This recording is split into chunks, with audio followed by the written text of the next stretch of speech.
What is it about a dying church that brings glory to God?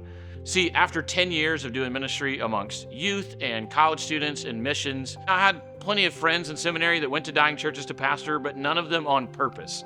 And we felt like God was on purpose calling us to a dying church in a changing neighborhood. This is a problem that exists in all of America, and the problem is not slowing down. As Southern Baptists, we're closing at least 1,000 churches or somewhere around there almost every single year. That means on average about 17 churches will close their doors each Sunday. But that's not what the future has to be.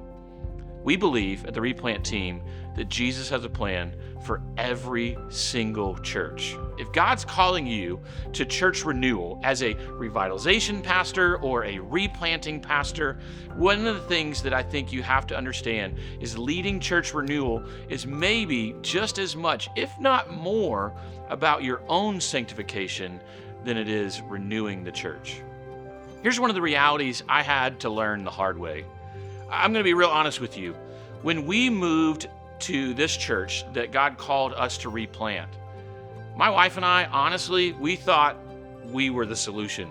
We really believed that we could bring enough energy and momentum and strategy that we could solve and we could fix that church. A lesson I learned the hard way that I'd love to just get out of the way for you is you cannot solve spiritual problems with strategic solutions. Church renewal is primarily a work of spiritual renewal. And that's not just for the church. That's for you. Part of the difficulties, part of the gritty and gloriousness of church renewal is that God will use it to shape you and shape your heart and bring you closer in your walk with Jesus. The Apostle Paul, when he's writing to the Corinthians, he talks about some of the difficulties he's having in ministry as he writes to the Corinthians, and he says, I'm telling you all of this so you can understand what's going on. But he explains, he says, the reason was so that we would believe and depend on the God who resurrects from the dead, not on ourselves.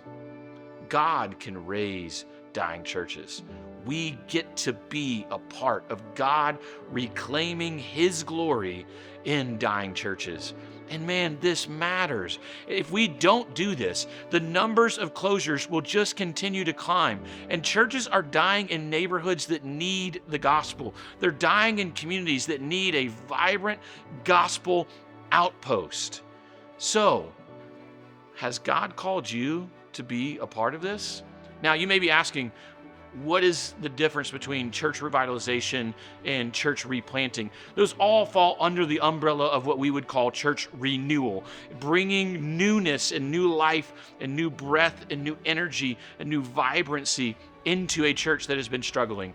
On the church revitalization end of the spectrum of these efforts, you'll see that it's a protracted and intentional effort to bring a church to greater health and maturity.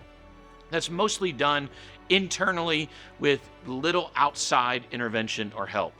As you kind of slide down the life cycle of a church and you get more towards the end where a church is dying, we have a lot of options of church replanting, anywhere from a growing church plant that's in need of a building can adopt and bring in the struggling congregation and they can become one church, to a healthier church coming alongside for a season and fostering and bringing a church to a healthy place so it can go back to being autonomous again, to becoming a campus of a larger church and a network of churches. There's so many different ways that this can work, but it all is boiled under the idea of breathing new life for God's glory into struggling churches. Now, if God is calling you and you're wrestling with this idea, is God calling me to be a church renewal leader? Is He calling me to lead in a church revitalization or in a replant? Then self-awareness can be one of the most important things you can gain.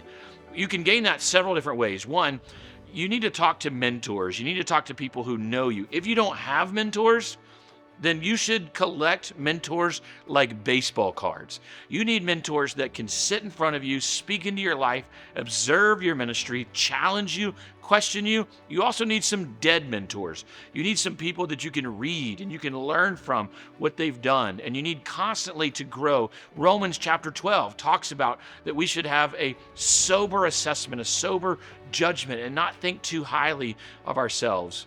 There's a thing about self-awareness that we don't know what it's like to be on the receiving end of ourselves. And it's valuable to get insight from others on things that we are good at, things that we can grow in, and others can speak into our giftedness, others can speak into our challenges. One of the tools that we have to help you grow in self-awareness, specifically related to church renewal, is our Revitalizer and Replanter characteristic survey.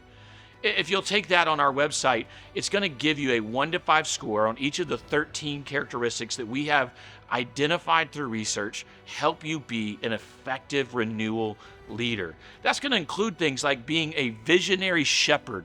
Here's the good gospel news about the calling to be a visionary shepherd. No one is naturally wired to be a visionary shepherd.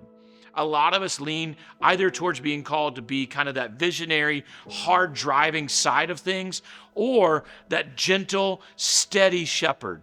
And breathing new life into a congregation that has seen great decline and a lack of unity and a lack of missional engagement means you're going to have some initiative. You're going to have to be a visionary and lead as fast as you can, slowly, as you patiently and lovingly shepherd the remaining members that are there and warm their hearts back to the gospel. See, I want to go back to what I said earlier about how you cannot solve spiritual problems with strategic solutions.